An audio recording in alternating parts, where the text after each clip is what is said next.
Well, good evening, everyone. Welcome to the Church of the Heavenly Rest on this cold evening. I'm even willing to call it cold, despite the fact that I am from New England. Thank you all for making it out here tonight.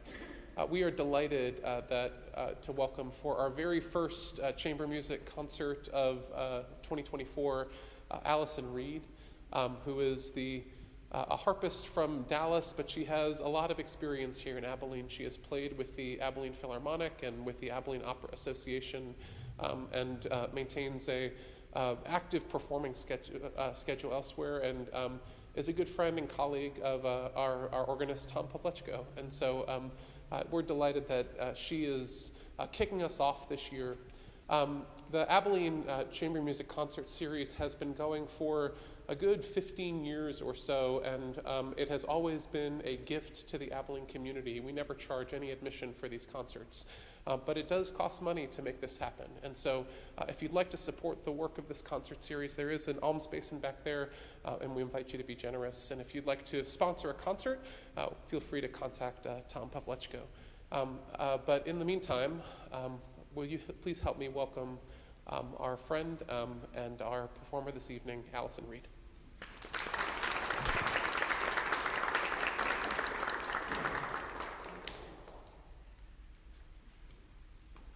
So much. Thank you for braving the cold weather. It's not as windy as last night, so we're a little ahead of where we were when we got out of our Philharmonic concert last night, for those of you who came to that. So I really appreciate you coming out. I'm going to play some of my very favorite works for harp today, and I want to give you a little context about the pieces and about the composers, because I always think that's a little bit more interesting. Otherwise, it's just sort of this rush of notes, and we don't really understand where these pieces fit historically and why they're interesting and why they're important. So our first composer, Alphonse Hasselmann, was the harp professor at the Paris Conservatory of Music from I have to look at my notes, so sorry, from 1884 until his death in 1912.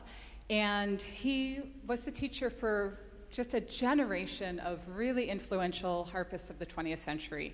Carlos Salcedo, Marcel Grangeny, Henriette Renier, Marcel Tournier, really huge, Lily Laskin, really huge names in the harp world.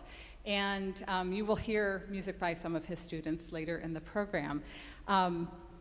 This first piece is a piece about water, which is a lovely connection, I think, to last night's program where we closed with Debussy's La Mer. Debussy also attended the Paris Conservatory of Music, so there are a lot of Paris connections with these composers. So this is a concert etude. Etude means study, so it's an exercise basically, and if you practice it at 40 to the 16th note, nice and strong and slow, it's an etude, and if you play it fast, it's a concert piece. It's basically how this works. So we're taking a technical aspect of playing the harp, in this case a descending figure of 4 notes, and turning it into a piece. But you'll hear this descending figure throughout the entire piece. So I hope you enjoy Alphonse Hasselmann's La Source.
much. Well, this next piece is written by a composer you probably recognize, Gabriel Fauré. Fauré also had a Paris Conservatory connection. He was the head of the Paris Conservatory of Music and taught composition there, while Alphonse Hasselmann was the harp professor. In fact, their connection goes even further than that, because although Fauré was married and had a family, he also had a mistress, and that was Hasselmann's daughter, Marguerite. And she was so integral to his life. He was with him, supported him, took care of him in his final days. They were together for 24 years. That actually, after Fauré died, his sons continued to support Marguerite as though she was their stepmother, because in a way she was. Fauré was very busy. He, was trying to make a living as a composer. It's not an easy thing to do. It takes a lot of work to write, and takes a lot of time to teach, and you don't often get paid for everything that you're doing. So he was the head of the Paris Conservatory. He was teaching composition there, and he was also the organist at the Chapel of the Madeleine, and so he was doing a lot of different things. And sometimes this got in the way of his deadlines. And I understand that, because I also, as a freelance musician, do a lot of different things, and sometimes it's just hard to get those things in on the deadline. And so this piece was written, on a really hard deadline in 1904. This was for the final examination of the harp students. Every year, the end of the year, they would have 2 pieces that they all had to learn. They had 2 months to prepare them. The first one they had was standard repertoire, something in the canon. So maybe you got lucky and you knew that piece, or maybe you didn't. But you had 2 months to prepare it. Everybody's playing the same music. And you had 1 month to prepare the new piece that was written every year for the examination. And this is the piece that was the examination piece, the new piece, in 1904. Because he was working under deadline, there is some suspicion, some speculation that his good friend, Alphonse, might have helped him a little bit get this piece done, because he simply was not going to make it. In fact, there is a wonderful story of one of the harp students who was in that examination, of talking about Fauré running into the room and slapping down the final page, and the students furiously copying it out so they could get it learned in time for their exam. So it's an interesting piece. It's really one of my favorites. I think it's just a gorgeous, gorgeous work. We only have 2 solos in our repertoire by Fauré, this one and one other that was written after Hasselmann's death and is actually less idiomatic, I think, because of that. This piece was, as I said, in 1904. This was the year before La Mer was premiered. So if you came to our concert last night with the Philharmonic and you heard Debussy's La Mer, this piece precedes it by 1 year, just to give you a little context. So this is Fauré's Impromptu.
Thank you so much.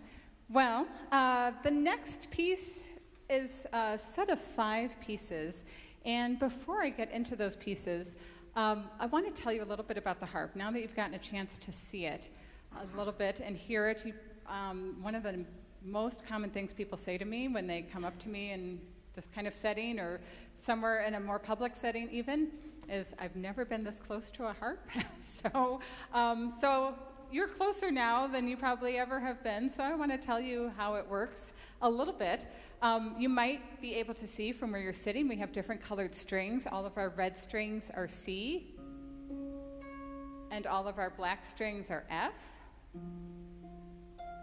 So you can hear those are 2 different notes. They happen to correspond to the notes that are to the left of the 2 and 3 black key groups on the piano or the keyboard. So if you're a keyboardist, you know how you use those 2 and 3 groups to find your way around the instrument, and it's the same thing for us.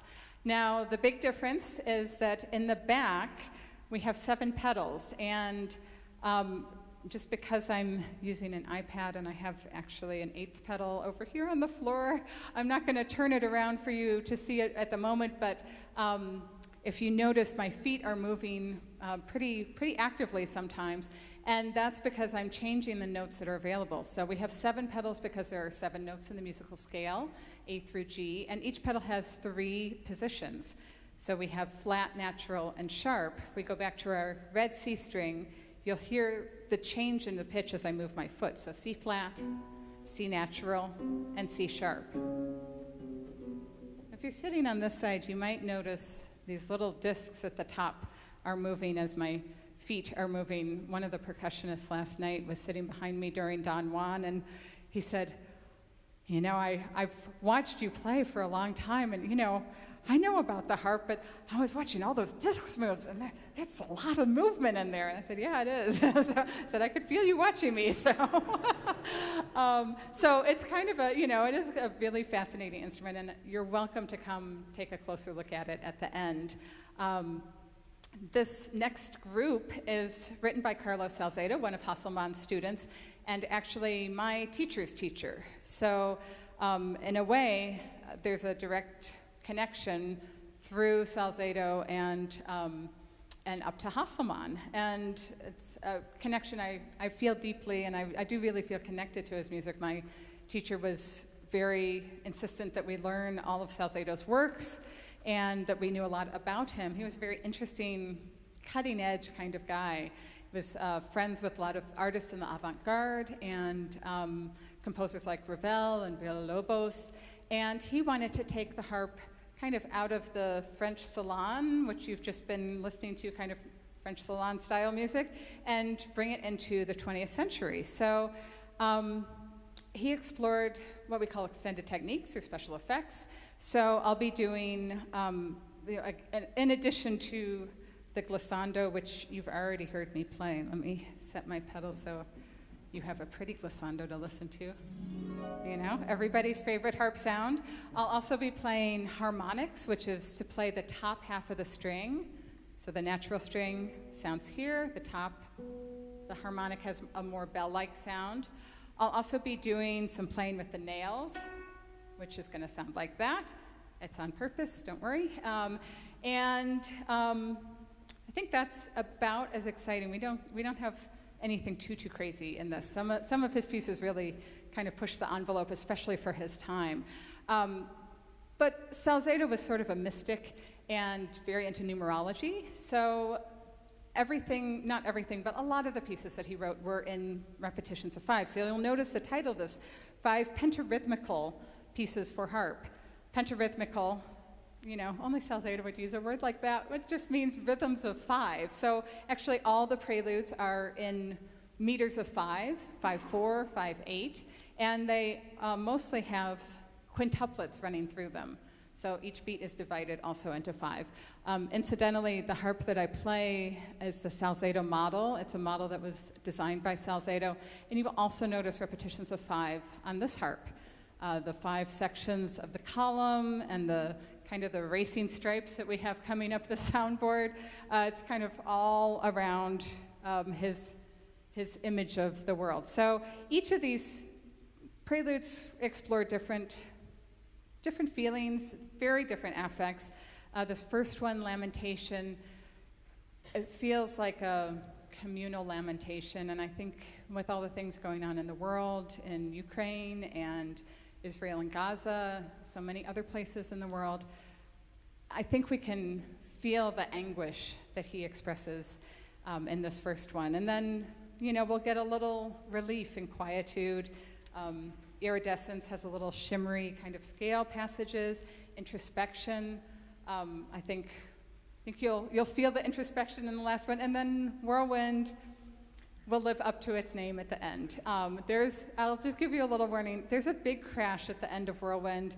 The harp is okay. I'm not hurting it at all. So don't worry that all of a sudden the harp has exploded. It's written to sound that way. So I hope you enjoy these 5 pentarhythmical preludes by Carlos Salcedo.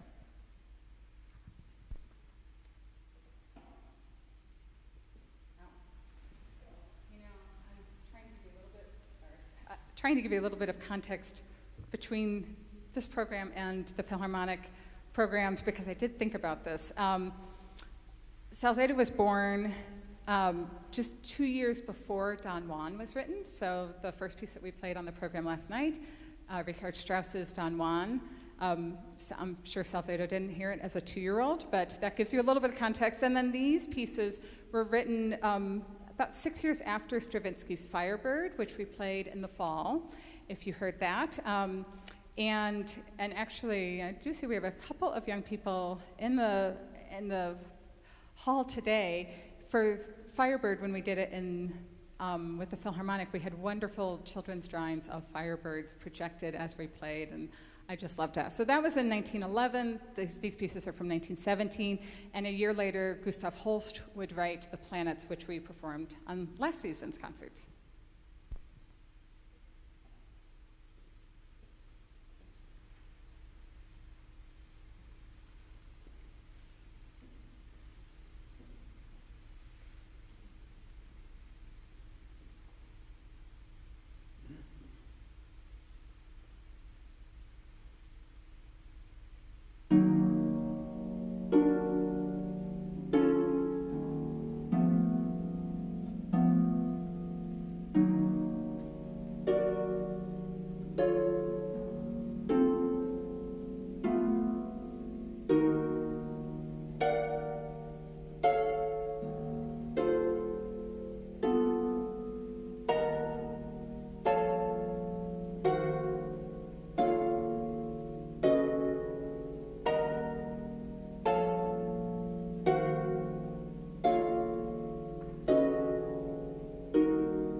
you.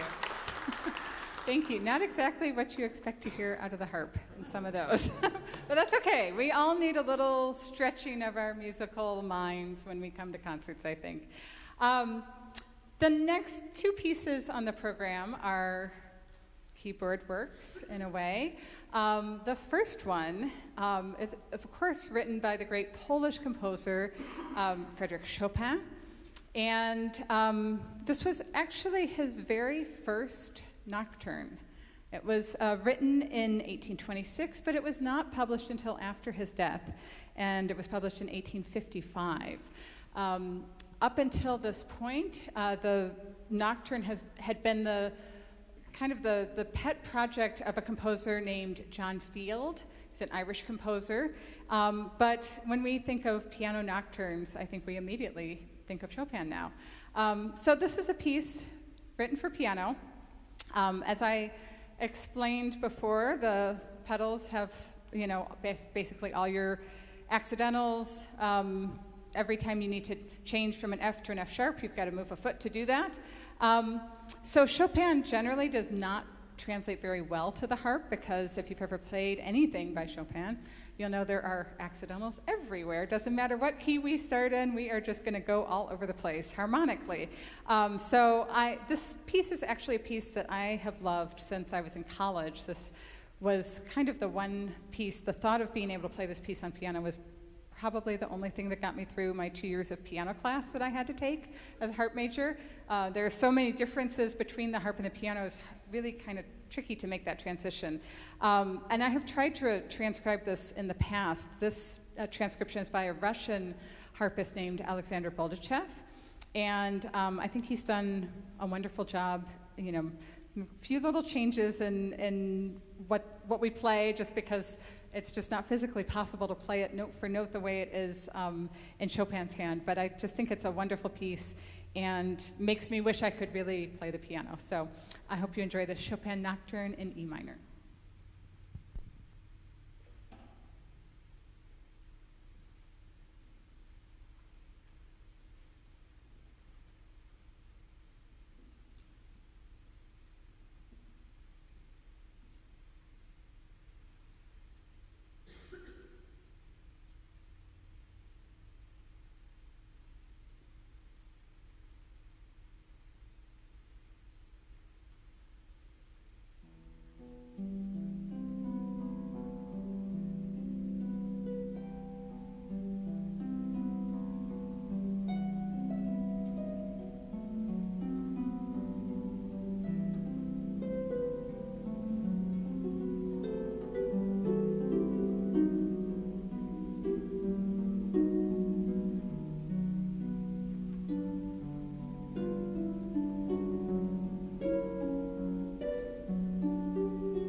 much. Well, I'm going to close tonight's program with one of my favorite works with one of my favorite people. So I'm going to invite your wonderful organist and music director, Tom Pavlechko, up to the organ, and we are going to play for you the Grand Genie aria in classic style.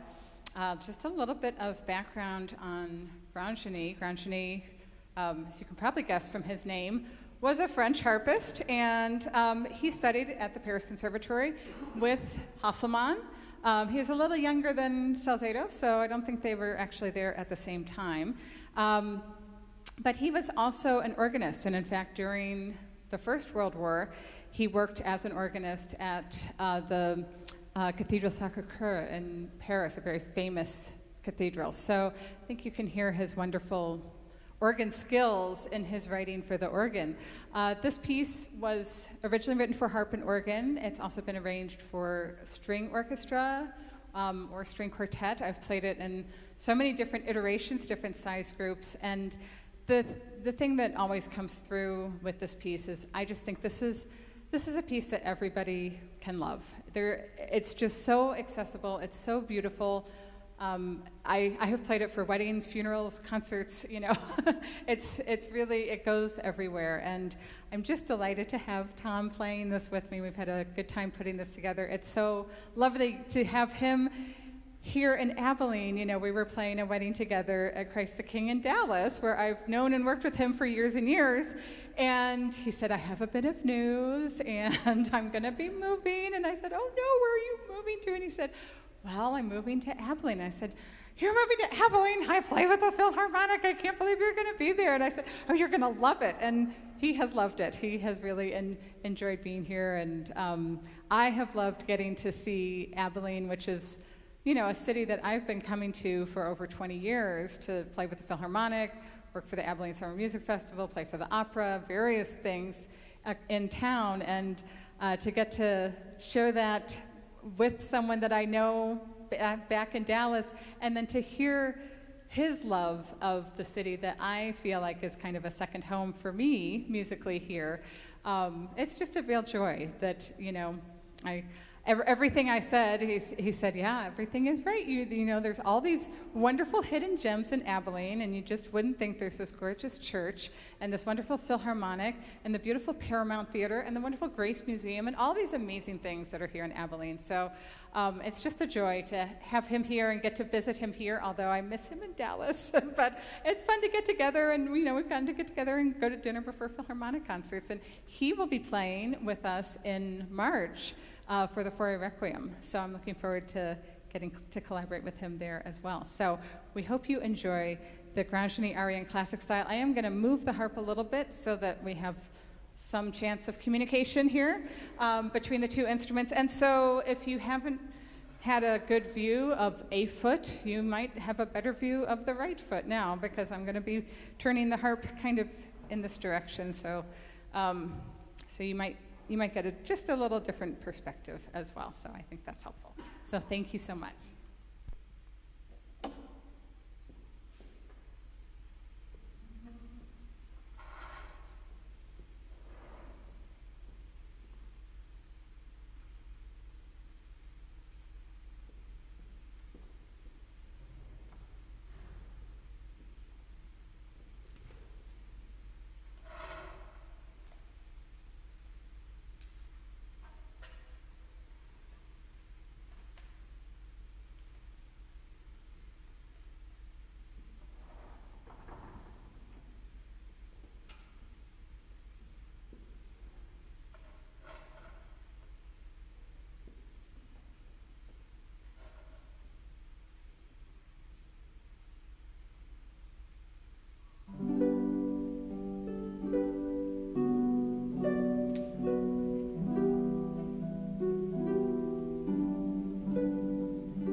much for coming out tonight, and thank you, Tom, for inviting me, and Dr. Dave, thank you so much for having me. And if you have any questions or you want to come up and see the harp or ask questions about the harp or ask questions about the Philharmonic or anything else, please feel free to come up and chat. I'd love to get to have a conversation with you. Thank you for braving the bitter cold, and I hope that you all have a safe drive back, and we will look forward to seeing you. I won't be here at the next Philharmonic concert, but I'll be back in March to play with Tom and over at the Baptist Church for the Forey Requiem. So thank you so much.